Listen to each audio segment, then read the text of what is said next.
rencontrons le texte que nous associons si bien à notre fondateur, le bon pasteur. Ce texte est tiré du chapitre 10 de Saint Jean.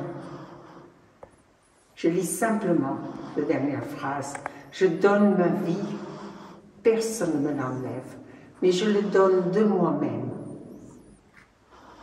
Tel est le commandement que j'ai reçu de mon Père.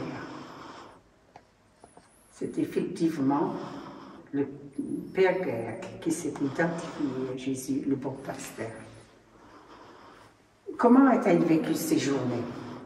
Il a vécu, nous sommes dans le midi de la France, donc on est conditionné par le soleil, par la température.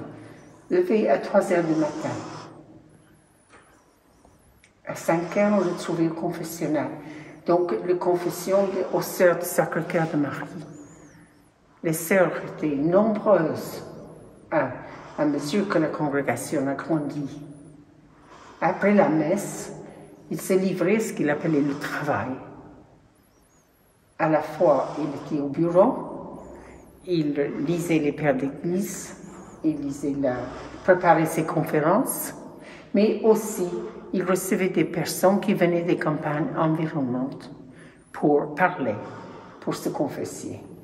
Et puis 3 fois par semaine, il parlait aux religieuses, donnait une conférence pour les aider à comprendre ce que c'est, cet appel à la vie religieuse, cet appel à vivre en communauté. Donc un homme qui était fidèle à son rythme tout au long de sa vie. Et si nous allons un peu plus loin, nous découvrons un petit peu comment il s'habillait en tant que prêtre.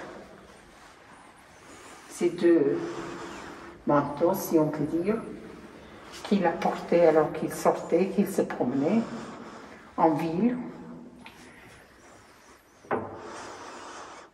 Plus tard, quand il était ancien, sa canne, une canne toute simple, que je vais d'ailleurs emprunter dans une minute, une autre, un tout petit peu plus stylée,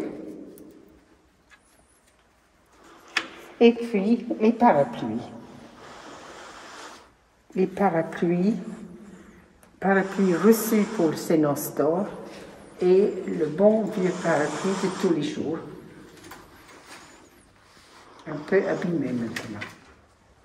Comme vous voyez, je me suis permise de garder la canne à la main pendant quelques instants, pendant que nous sommes ici dans la galerie. Et nous nous rappelons que le Père Gaëc s'est déplacé beaucoup à pied. Il vivait probablement une partie de son temps à la maison natale. Ensuite, il a vécu près du Bon Pasteur. Quand il sortit, évidemment, pour partir à l'Hôtel Dieu, ce qu'il a fait pendant de nombreuses années, voilà, il portait ses vêtements pour se protéger. Et bien sûr, nous pouvons penser à un autre moment de sa journée. Si le Père Gaëc s'est levé si tôt, c'est parce qu'il était justement un homme de prière. Voilà. C'est souvent à genoux qu'on peut penser au Père Gaëc, dans son cœur à cœur avec Jésus, le bon pasteur, et avec le Père. Il nous a légué donc cet héritage, cette invitation à prier nos journées, à demeurer dans la prière.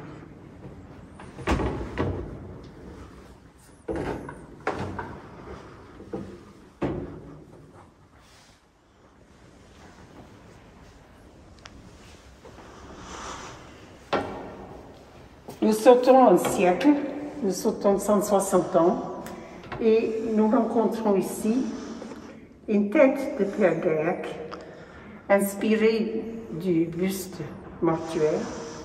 Et ceci a été un don fait à la communauté par M. Serge Santurci, celui qui a aussi fait le Christ et le tabernacle et l'autel pour la rotonde, quand nous avons restauré tout vers l'an 2000.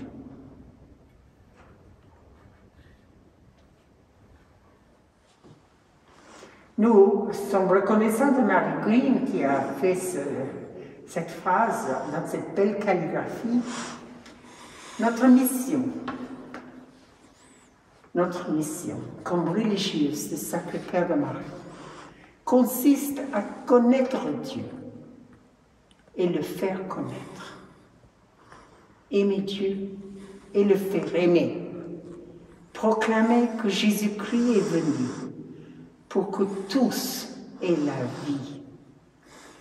C'est un texte que nous retrouvons dans nos constitutions, c'est-à-dire dans notre règle de vie. C'est un texte qui résume ce que le Père grec a entrepris dès qu'il avait 21 ans. Il avait exprimé ce désir, connaître Dieu, le faire connaître. Aimer Dieu, le faire aimer.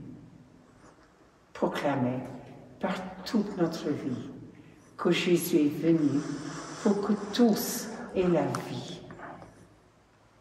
Et nous retrouvons la croix, justement.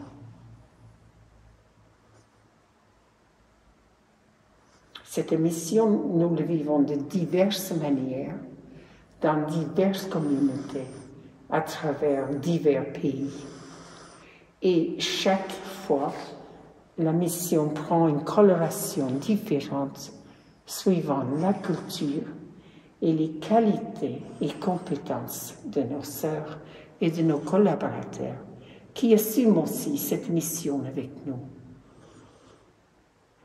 Eux aussi trouvent inspiration dans cette phrase. Notre monde aujourd'hui a tant besoin de vie, d'une qualité de vie.